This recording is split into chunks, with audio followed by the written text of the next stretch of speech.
Chest number 2 എൻ്റെ ഉള്ള കോഴികളിൽ രണ്ടാമത്തെ കോഴി. ഒരു വിധപ്പെട്ടവർക്കെല്ലാം കാണുമ്പോൾ തന്നെ അറിയാം, വൈറ്റ് ലെഗോൺ, വെള്ള ബോഡി, ചുമന്ന പൂവ്. നോക്കി, പൂവൊക്കെ കണ്ടോ, നല്ല ചുമന്ന ബ്യൂട്ടിഫുൾ ആയിട്ടുള്ള പൂവ്. കാണിച്ചടി, ഒറ്റക്കൊമ്പാണ് ഉണ്ടോ, കണ്ടു കഴിഞ്ഞാൽ പൂവനാന്ന് തോന്നും, പക്ഷെ പെണ്ണാണ് കേട്ടോ. അതെ, നോക്കിയേ. അപ്പോൾ ഇവരുടെ ഒരു ഹിസ്റ്ററി പറയുകയാണെങ്കിൽ ആള് ഇറ്റാലിയനാണ്. ലെഗോൺ എന്ന് പറയുന്ന ഒരു തുറമുഖത്തിൻ്റെ പേരുമായിട്ട് റിലേറ്റഡ് ആണ് ഇവരുടെ പേര്, വൈറ്റ് ലെഗോൺ. 1800 സമയത്ത് ഇവരെ ജനറേറ്റ് ചെയ്തു എന്നുള്ളതാണ് ഹിസ്റ്ററി. അത് കഴിഞ്ഞ് യൂറോപ്പിലോട്ടും മറ്റു രാജ്യങ്ങളിലോട്ടും കൊണ്ടുപോയി കൂടുതൽ മുട്ടയിടുന്ന ഇനമാക്കി മാറ്റി എന്ന് പറയുന്നു. കോഴി വളർത്തലുകാരുടെ ഏറ്റവും ഫേവറേറ്റ് ബ്രീഡാണ്.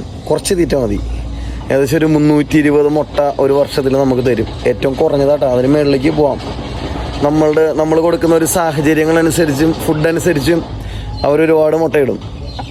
അപ്പോൾ 320 ഏറ്റവും കുറഞ്ഞൊരു റേഞ്ചിൽ നിന്ന് ഞാൻ മനസ്സിലാക്കിയത്. കാരണം എനിക്ക് ആഴ്ചയിൽ ഒരു 5-6 മുട്ട വരെ കിട്ടുന്നുണ്ട്. ഒരു മീഡിയം സൈസ് ബോഡിയാണ്, എന്തും കഴിച്ചോളും, നല്ല പ്രതിരോധ ശേഷിയാണ്. ഇവിടുത്തെ വിൻ്ററിലൊക്കെ അത്യാവശ്യം അസുഖങ്ങളൊന്നും ഇല്ലാണ്ട് ഇവർ സർവൈവ് ചെയ്യും. നമ്മളെ കേരളത്തിലെ കാര്യങ്ങൾ പറയുകയാണെങ്കിൽ, കേരളത്തിൽ നമ്മൾ ഉൽപ്പാദിപ്പിക്കുന്നത് BB380 ബ്രൗൺ എഗ് ആണെങ്കിൽ, തമിഴ്നാട്ടിൽ നിന്ന് നമ്മളുടെ നാട്ടിലേക്ക് കയറി വരുന്ന മുട്ട വെള്ള മുട്ടയാണ്, വൈറ്റ് ലെഗോണിൻ്റെ മുട്ടയാണ്. തമിഴ്നാട്ടിലെ ഫാമിംഗ് മേഖലയിൽ ഇവരാണ് ഏറ്റവും കൂടുതലുള്ളത്. നമ്മുടെ നാട്ടിൽ വരുന്ന കടയിൽ നിന്ന് മേടിക്കുന്ന മുട്ട നോക്കിയാൽ മതി, വൈറ്റ് ആയിരിക്കും. അത് വരെയാണ്. പിന്നെ വേറൊരു പ്രത്യേകത എന്ന് പറഞ്ഞാൽ, ഇവരെ കൂടുതലായിട്ട് മുട്ടയ്ക്ക് മാത്രമാണ് ഉപയോഗിക്കണേ. ഇറച്ചിക്ക് ഉപയോഗിക്കാൻ പറ്റിയൊരു ശരീരപ്രകൃതമുള്ള സാധനമല്ല. ബോഡി സൈസ് അതിനുള്ളതേ ഉള്ളൂ. ഇതിൻ്റെ പപ്പും കൂടെ പറിച്ചിരിച്ചിരിക്കോളം ഉണ്ടാവുള്ളൂ. പിന്നെ നമ്മുടെ നാട്ടിലേ കളറടിച്ച കോഴീനെ കിട്ടുമായിരുന്നില്ലേ പണ്ട്, ഈ ചെറിയ മഞ്ഞ പച്ച ചുമ്പൊക്കെ, അത് ഇവൻ്റെ പൂവനെയാണ്. അവർ സെക്സിങ് നടത്തിയിട്ട് ഈ സാധനത്തിനെ നമുക്ക് പൂവനെ മാത്രം ഒരു കോഴി 10 രൂപയ്ക്കൊക്കെ, എൻ്റെ പ്രായത്തിലുള്ളവർക്കൊക്കെ അറിയാം, പഴയ 90s കിഡ്സിനൊക്കെ ഫെമിലിയറാണ്. അതായത് ഈ സാധനം തമിഴന്മാർ കൊണ്ടുവന്ന് വിൽക്കും. പച്ച കളർ മഞ്ഞ കളർ ഒരെണ്ണം 10 രൂപ. ഈ സാധനം വളർന്നു വലുതായ 10 പൂവനായിരിക്കും.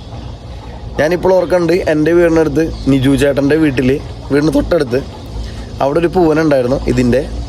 ആ പുള്ളിയുടെ പുറകെ നടന്നിട്ട് പുള്ളി ചെമ്മീൻ പിടിച്ചു കൊടുക്കും, പുള്ളി മീൻ പിടിച്ചു കൊടുക്കും, അതെല്ലാം കഴിക്കും. പുള്ളിയുടെ പെറ്റായിരുന്നു ഒരു പൂവൻ കോഴി. പിന്നെ ഒരു കാര്യമാണ് കേട്ടോ, പറക്കും.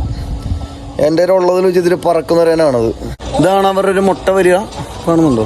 വെള്ളയാണേ, ഒരിച്ചിരി അടുക്കുണ്ട്, കഴുകിയെടുക്കണം. വെള്ള കളർ മുട്ടയാണ്, വൈറ്റ് ലെഗോൺ കേട്ടോ.